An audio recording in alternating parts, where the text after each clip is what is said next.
Well, hello people, and welcome back to part 2 of the Manor Lords Survival Guide, our tutorial Let's Play series. Hope you're having a wonderful day.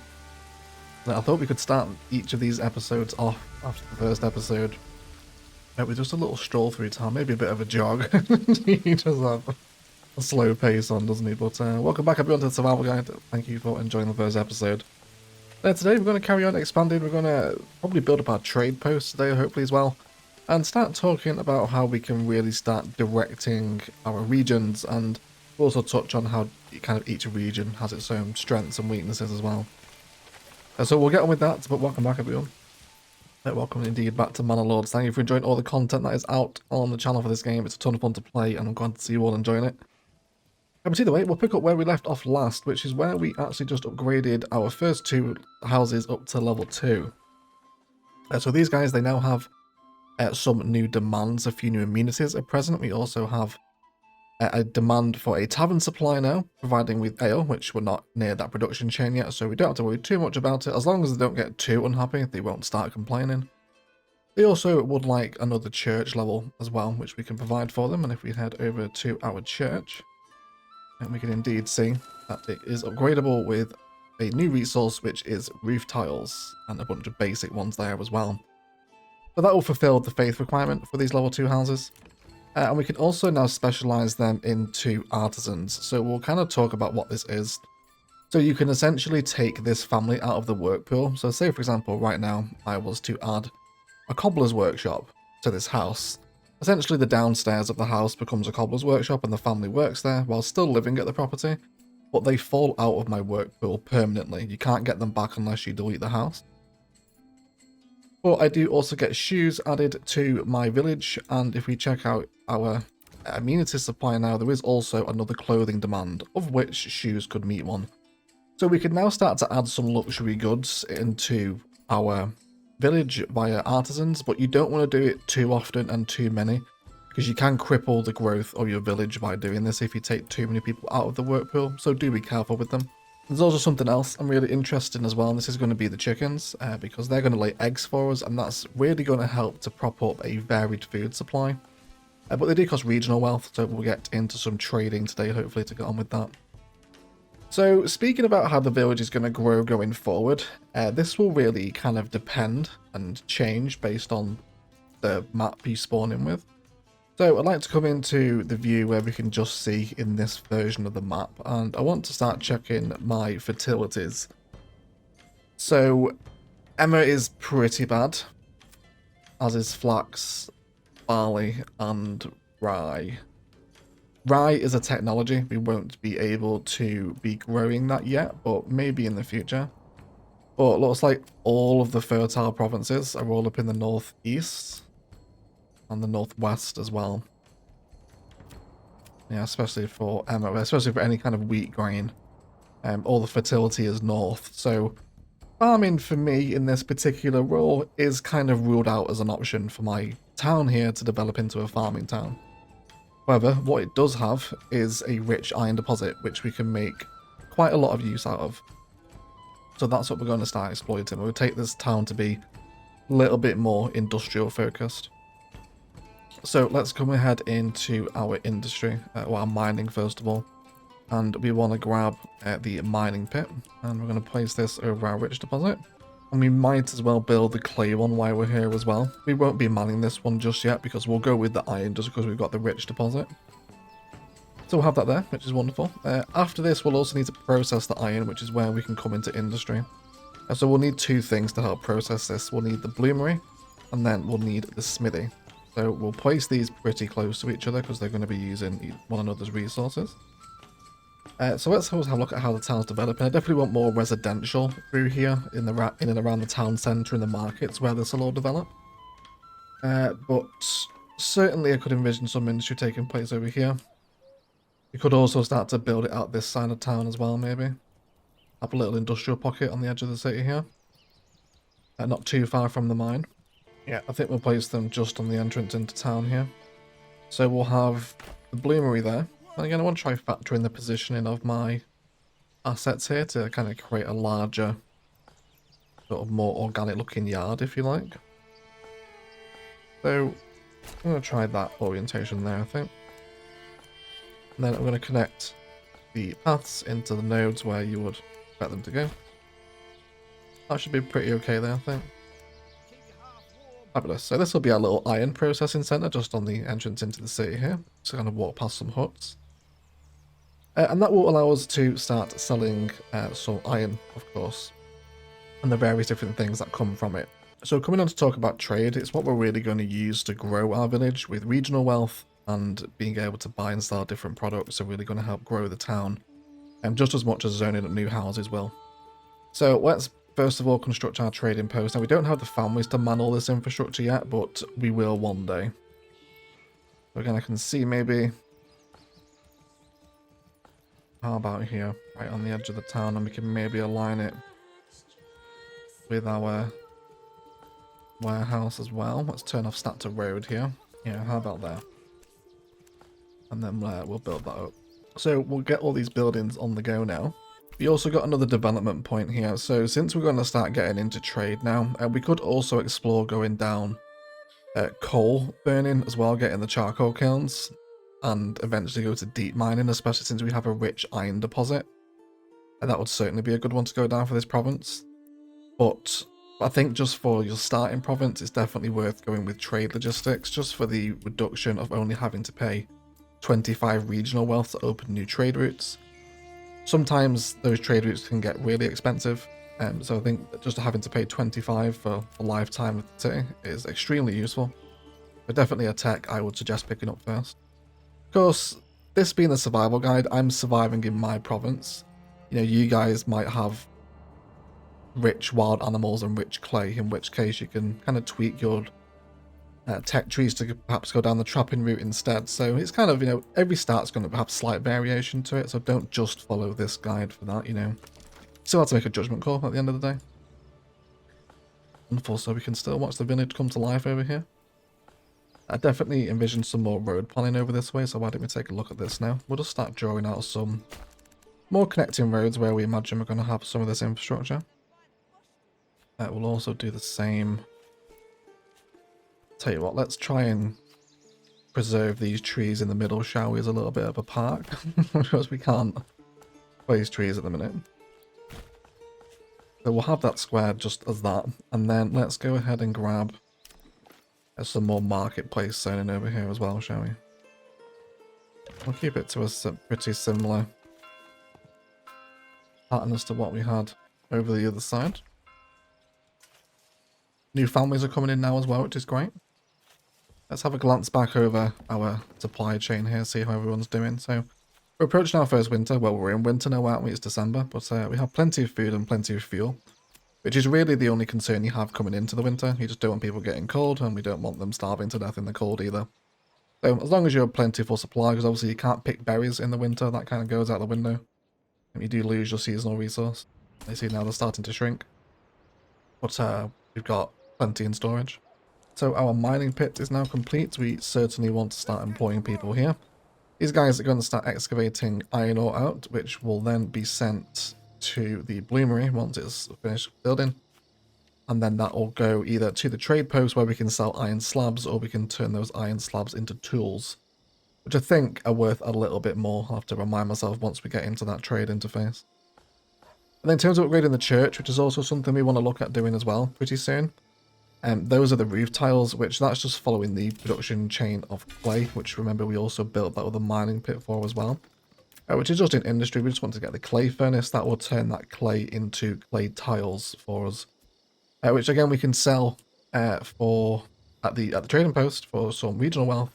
And we also use this as an upgrade material for level 3 houses. They require 4 roof tiles. So clay and iron are pretty essential to your progression in the game, so you definitely want to be mining them.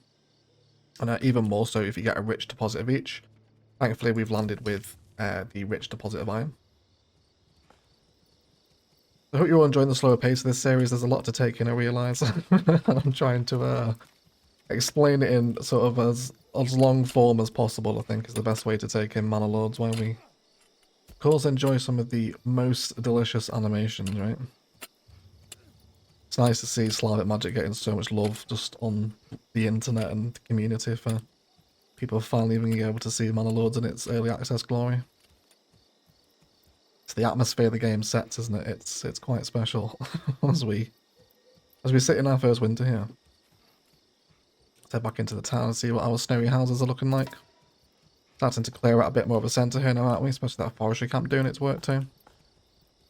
Starting to clear back that canopy layer. Looking at the shrubland now. So there's still plenty more to come as well, of course. This game is just a lot to play if you slow down, especially. I'm looking forward to fighting our first raid in this episode soon as well at some point. Probably in about a year's time from now, actually. Fantastic, but otherwise, let's watch some of our buildings grow up, shall we?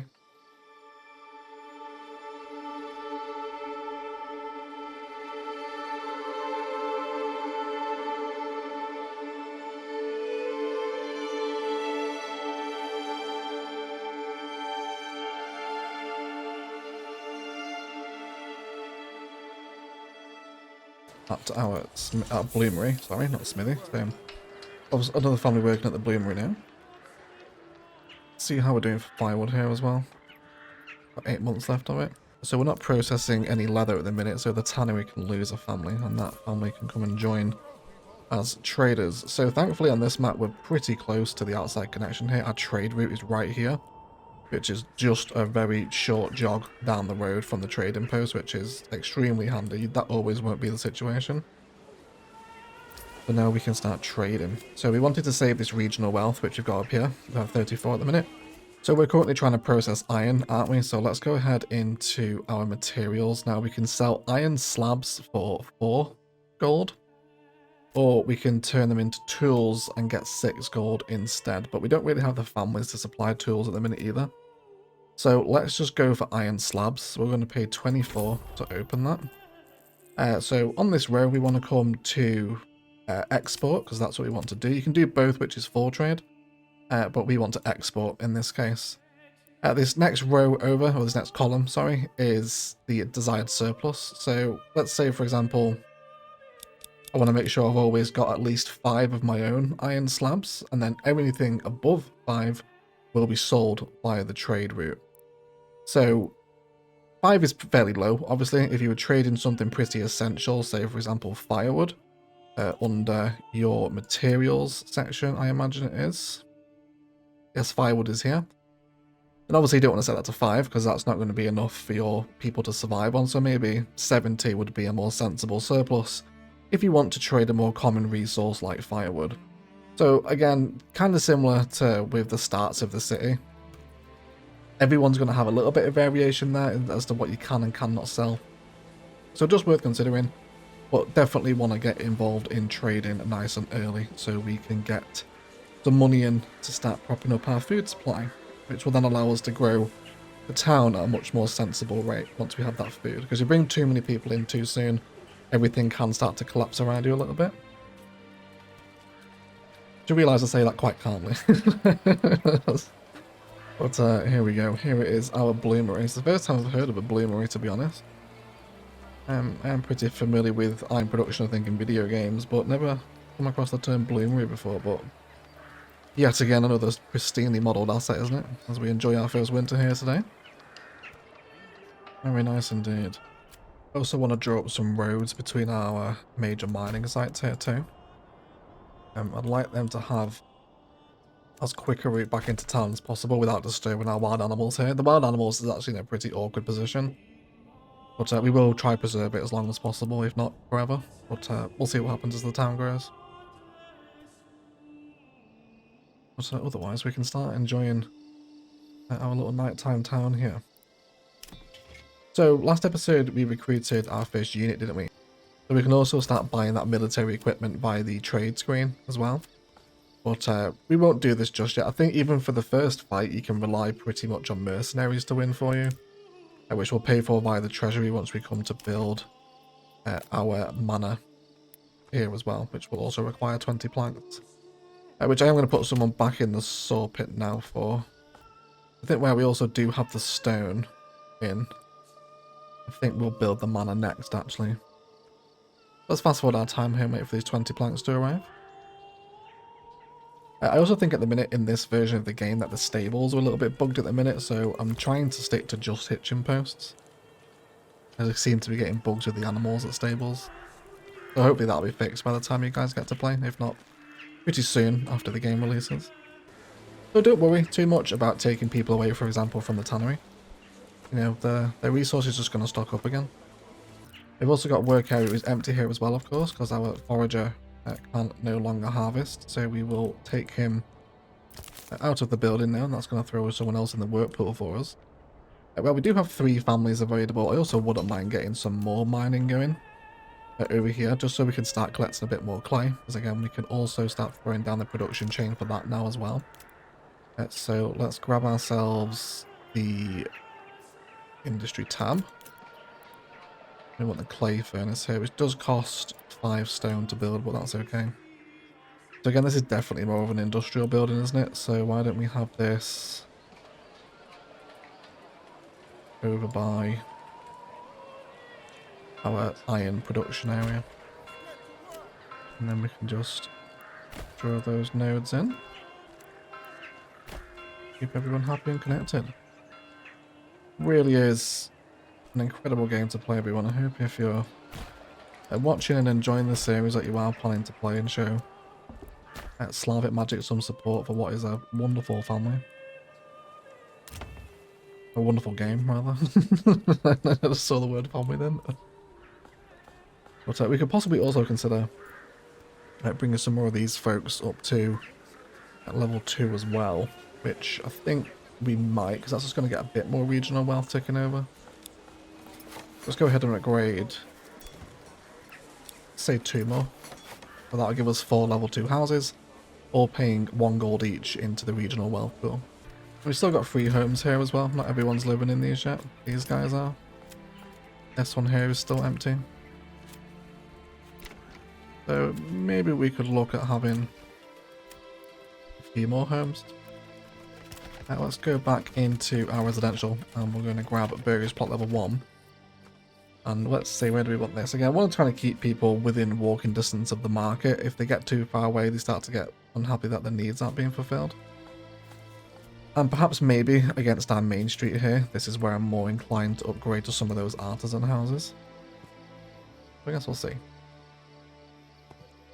And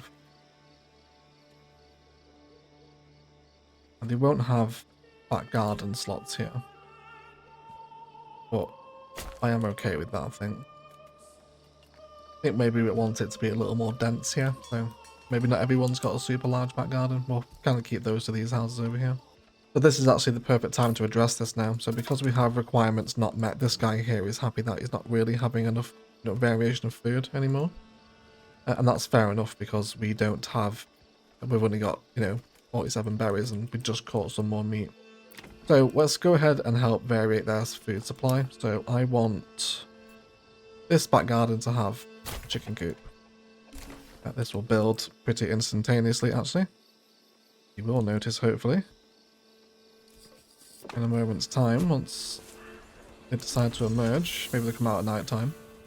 But chickens will now start to lay eggs. And when we keep doing this house by house, we will slowly build up a really strong backbone for the food supply on top of whatever else is that we're harvesting, be that wildlife.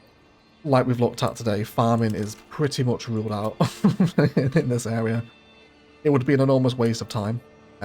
It's really bad. You can see just by all these heat maps, there's very small plots that would very quickly diminish in fertility. So unless we start claiming some of these provinces over here, we're not going to be doing much farming in this particular city, I don't think. But it does allow us to explore some of the livestock stuff as well. Wonderful. So they've got their food store supply back now. And we also have a new message, which is where we've received reports of a band of raiders roaming the nearby lands should we track their steps. We can track their movement, which will give us new objectives in 365 days, so a year and a day from now, to prepare for an attack. Or we'll be ready. Let's just hit we'll prepare for an attack. But then we start getting other armies, other rulers' armies coming into the settlement, or into the map, which is pretty cool. So these will walk around and interact with the bandits on the map as well, should you go to war. with that lord. Of course, you will also go into war with his units as well.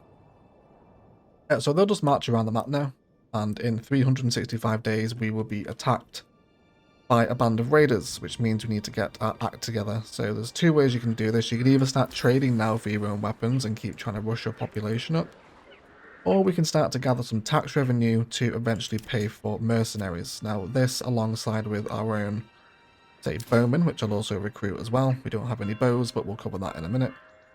And we can also get mercenaries, but we don't have the money to pay for this. Now these guys will wipe out the first raid, no problem at all. It's only a very small party, so don't worry too much about having your village attacked. As long as you prepare with mercenaries or some light units, you will be fine. So hopefully those planks are on their way now, and we can start to plan in our manor. So where do we want this? Why don't we have it maybe... I guess over here might be pretty cool actually. Kind of give it a nice central position in the town as well, wouldn't it? We could also put it here too. But I think we'll go here. Kind of a bit of a clearing developed here, hasn't there? But we'll see if we can get some of those trees in the grounds of the castle as well. This is taking an excruciatingly long time for these last 5 planks. That's usually a problem with oxes, really. It probably means we need more animals. But we don't have the regional wealth for that just yet, but we will pretty soon. Let's just let some time pass by now. We want to start letting these trade agreements kick in. Hopefully we're keeping up with production here. We've got 7 iron slabs, so our people should hopefully be trading. There we go. We do eventually want to buy them a horse, because it's going to help them get around and trade a lot quicker. But I think we need 30 wealth for a horse, I think, don't we? We do. But we'll get that in time. For right now, I really want to focus on getting these eggs into the food economy. There we go, we can see those chickens roaming around now as well. It's wonderful. Should we take a little third-person gander of some chickens? Which isn't a line I thought I would say when I woke up this morning, to be totally honest. But here we go. The village is really coming up now. It's dawn of a new day. I am playing with the day-night cycle on as well, which I hope you appreciate. I think it really adds to the ambience and the atmosphere of the game. Doesn't go too dark, I hope, anyway, on YouTube. There's a trader leaving the town there as well, down the side. Love walking around in this stuff. It's a great way to pass the time, you know, while your settlement's building up. Also helps plan roads as well, because you can kind of think where people would want to run across, you know, and kind of create this trodden path that we have here. Hopefully one day we'll get kind of a paved path as well. I think that would be quite nice, wouldn't it? Very nice anyway. Fantastic. So hopefully those planks are here now. Yes, they are indeed. So let's go ahead and build our manor. Which, again, the reason why we're doing this is because obviously we want it anyway. It's an administration building for the city. So this is our castle planner. So it's not too fleshed out at the moment. We can place roads, which we absolutely will do. Let's have this one come here. And then we'll do that with it. So we can add walls on at the minute, which cost planks. We don't have any of the resources to really pay for this right now. The garrison tower neither. But we can commit to this when we have the resources to it. But for right now, I just want to get this main building built. But hopefully that's going to add a few more elements to it. Maybe some different castle pieces, different types of castle as well, maybe one day. It'd also be really cool to see this kind of castle building mechanic applied to other buildings as well. Maybe the church could do it as well, so you can plan in maybe sort of specialize it into a monastery perhaps, or go into a cathedral with different additions and modules. You can really hopefully just see the scope of the game as to what's to grow with it. It'll be a lot of fun, I think. Got our new homes over here as well, which is great, isn't it? Just notice we have hit 30 regional wealth as well, so I'm actually going to go ahead and build another hitching post here. Let me get this just outside the trading post. That would be very handy. So let's order that new horse, but then it will reside and work at the trading post, and will help our traders move around a lot faster. You will get that one in there if you don't have enough room to stock all your animals. It's important you do stock the horses as well. If you just let them sit around, they will bolt. But don't lose them because they do cost money. There we go. So now we have a little horse outside of our trading post. All very official, isn't it? Right, and then this is next to our warehouse and our tannery where, you know, things are just stored up and ready for trade here. Really fun watching your town centre develop, you know. And you can piece it together out of, you know, loads of different combinations of all these wonderful assets. So we're on 3 months of food here. Let's just come back to address this now. We are back in April, so I'm guessing our berries are back swinging. They absolutely are. This is a really key food source for the village. Let's not forget we also took that technology for berries as well. So we really rely on berries to prop up the food supply. That might be the same for you if you have rich wild animals, for example. You really want to make sure you're always hunting. We're not hunting at the minute, so I'm actually going to remove the worker from the building and just let this repopulate. And hopefully all our workers over here are fine as well. They are indeed. We're up to 8 hides now also, so we could turn our tannery back on as well. We've got the spare families for it at the moment. We can watch our manor come to life here as well. So we now have, how many planks do we have? 20. Yeah, okay, let's go back into the castle planner and we'll talk about this while we're here. So I want to add some walls to my castle. So it does the coolest thing when you come to cross over a road here. It kind of has like a little turret on it. It's very fancy. I'm a big fan of it. And we're going to draw this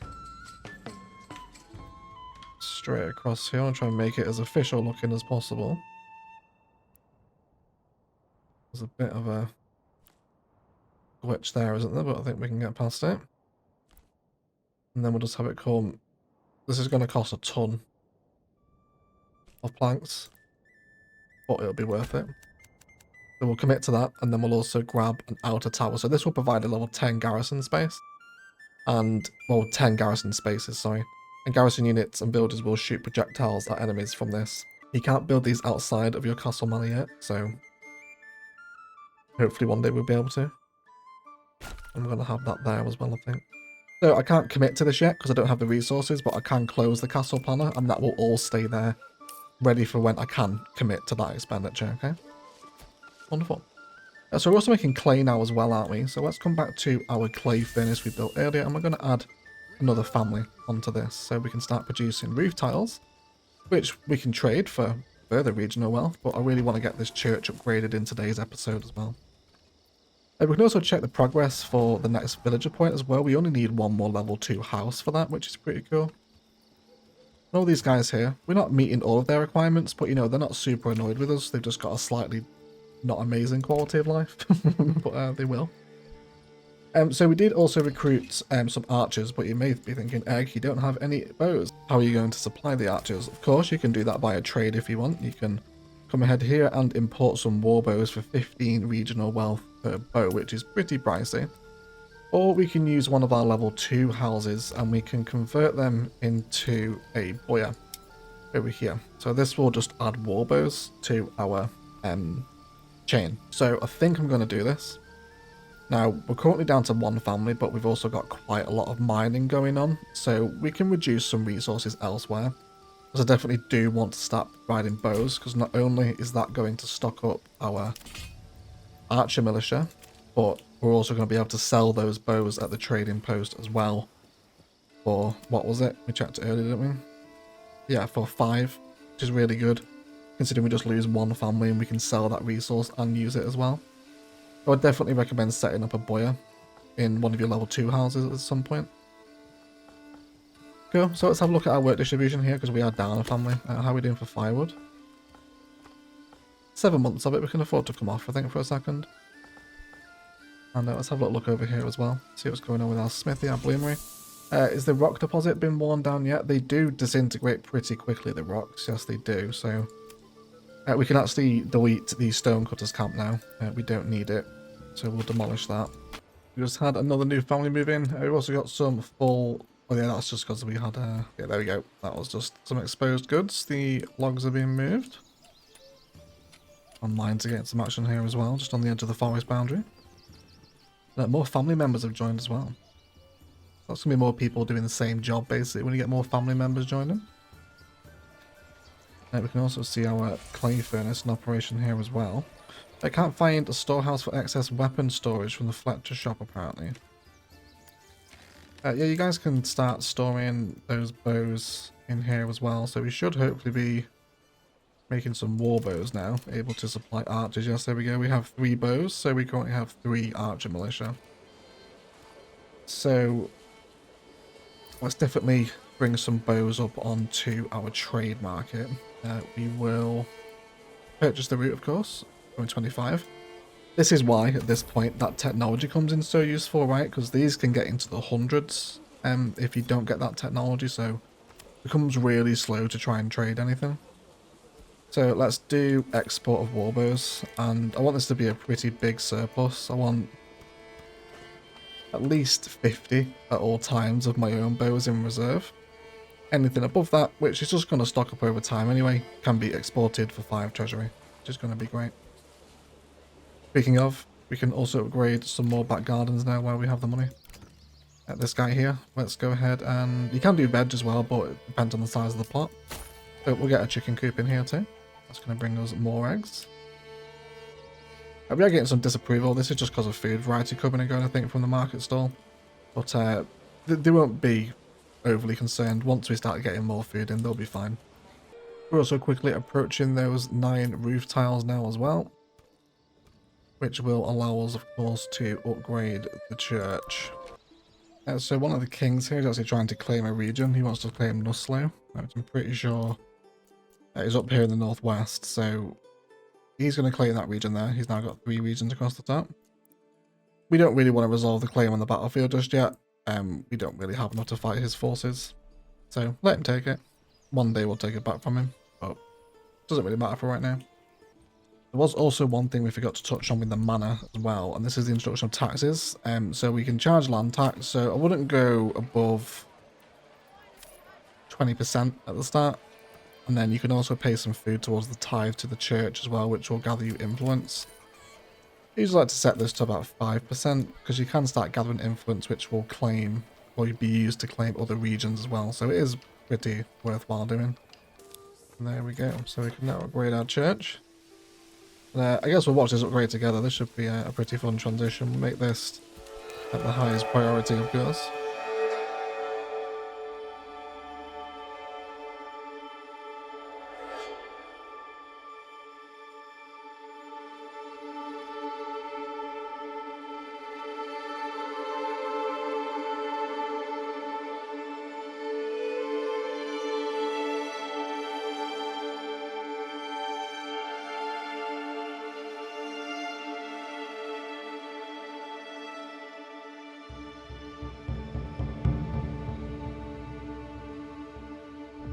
So that gives us a level 2 church, which gets a little kind of like terracotta style roof on it. There's a nice sort of like stone base to it, some fancy windows, and a much more chunkier bell tower as well. So really nice, really cute, isn't it? Very nice. But that brings us to the level 2 church. This should keep people here a lot happier because we're now satisfying the 2nd church level. So really, before we can even think about getting these to level 3, which is the eventual goal, of course, we need to worry much more about clothing, which we will supply via a artisan probably. We'll do a cobblers here once we have a few more families in. So otherwise, this is all going pretty swimmingly well. So we want to continue arming our militia as well, of course. That's really a bit of a priority at the minute. So I'd also like to buy in some weapons. So we have spear militia at the minute. We're making our own bows, so that's fine, but not making any shields, and we're not making any spears. So let's open those up for trade. Let's go trade here again. We'll buy the trade route. And I'd always like to have a import minimum of, let's say 10. I always want 10 spears in. And then they'll store up, and as our militia grows, we will be able to arm them as well. We can also do the same with shields. We will buy the route for large shields. We will import them, and again, up to a number of 10. Fantastic. That's going to start making our own militia stronger as well, which is great. Then we do have some spare cash here as well, so let's add another chicken coop into our houses. Keep propping up that food supply. I guess now we've got some more people and we could also afford a second family at the forager's hut. That's going to help bring a few more berries in. Clay pit is down to about half at the minute, so we won't have that for too much longer. Our bloomery here now is still pumping out lots of stuff. We're getting some decent money in as well from trade now, see it all pumping in. I'm still getting some requirements not met. These are coming and going, I think, just because we're not supplying their food. But we just need to get some more food markets up, I think. We're also starting to see that taxation kick in now as well. We're getting disapproval for that, but that's okay. But we are now starting to gather that treasury wealth, which we can use to defend ourselves in 223 days when we do get our first raid, which hopefully we'll be able to do next episode, if not the one after that. But really today we spent a good while focusing on getting our trade set up now. We are having loot money come and go from it because we're just importing those weapons at the moment. Which you can have a little look at here. So hopefully we should see these. Yeah, we're seeing those bows stored over here now as well, which is good. We do also have the facility to upgrade to a large warehouse. I wouldn't be totally averse to that. I'd also like to get the manor done here as well. The forager hut is full over here. Yeah, they'll eventually be able to get it over here. This is a little bit of stone that's left over from here. I think was just not priority at the minute for the gatherers to get. Hopefully we'll grab it one day. I could probably do with supplying an extra family into the storehouse to keep on top of things like that. Hopefully they'll go and grab it. We'll see them. How's our militia doing now? Up to 20 archers and 20 spearmen, which is really good. So we're starting to form a bit more of a cohesive force now. We've got this trade on the go and we're importing those weapons and making them themselves in some parts too. Of course, we're making our own bows. We're starting to see the bustle a little bit more now here, aren't we? Yeah, can't find excess weapon storage. It will eventually end up in the warehouse. Don't worry too much about that. But otherwise, we've got a bustling market now. We're at 55% approval. That's a little bit on the lower end, but still enough for growth, which is what's important. So we're not too far off being able to commit to our serious manor here. Once we get it up a little bit more. Awesome. So we have those planks now. We can go ahead and open the castle planet and we can commit to our developments. We'll also make this pretty high priority as well for our builders. I've got another storage pit over here as well. It's just getting pretty full. I did maybe with some more workers. How are we doing over here for resources? Got 41 roof tiles now as well. We could certainly start selling those also. And just as we mentioned, I'm also going to add another chicken coop into one of my level 2 houses, which will further help supply the city. We can see these little turrets and towers coming up around our manor here now as well. Get a little impression here of our town growing up. Very satisfying to watch the building, isn't it? I hope you all get as much of a kick out of it as I do. It's tremendously satisfying to watch. There it goes, look at that big view across the Autumn Valley. Just so tasteful, isn't it? Really, really nice. Love watching this game come together. So we're not too far away actually from that raider attack. We've already nearly passed another year just waiting for resources and whatnot to tick over. I can also see as well, got more chickens here. Let's go for another one. Yeah, so again, this is why we set those trade routes up. Now, I promise you will see the fruit of it. You will start seeing those eggs really rise up, especially as you get more and more of them. It will eventually become your primary food source almost, even with the rich deposit of berries here. But we are okay, we're still growing here. Hopefully this is going to be done pretty soon. Let's make it highest priority. As I would ideally like to have a look at some mercenaries, all of which are pretty expensive compared to how much money we've got, but with the retinue, the spear militia and the archers, we still should be okay. But I think we'll definitely wait for that next episode. I imagine we're getting dangerously close to it now, and we're at 119. So I think we will leave episode 2 of the Manor Lords Survival Guide there, guys. Thank you so much for watching. If you've enjoyed it, likes, comments and shares below really help me out. And don't forget to subscribe as well. We're on our march to 100k subs. Patreon and instant gaming links down below as well if you're interested in getting a little bit more egg in your life. There's podcasts and previews and early access over there if you're interested in all that good stuff. But otherwise, I'm really enjoying Manor Lords. There's plenty of content up on the channel, of course, and thanks for the support on our survival guide series. Really glad to see you guys are enjoying watching us just explore this absolute gem of a game and really discover its mechanics together and find out the best way forward. Definitely won't be doing any farming in this province. We're not near any fertile lands at all. And then if you're interested in more Manor Lords content, there are live stream VODs up on the channel too, where you can get hours of Manor Lords if you wish. There's plenty of it there for you to enjoy. But otherwise, I'll shut up and leave it there. I'll see you in part 3 when we'll definitely fight our first war next time, and then discuss what comes after that, how we can start preparing our settlements to move up to level 3 houses, and begin expanding maybe into another region to specialise into something else. Otherwise, let's thank you all so much indeed for watching, and as always, enjoy the rest of your day.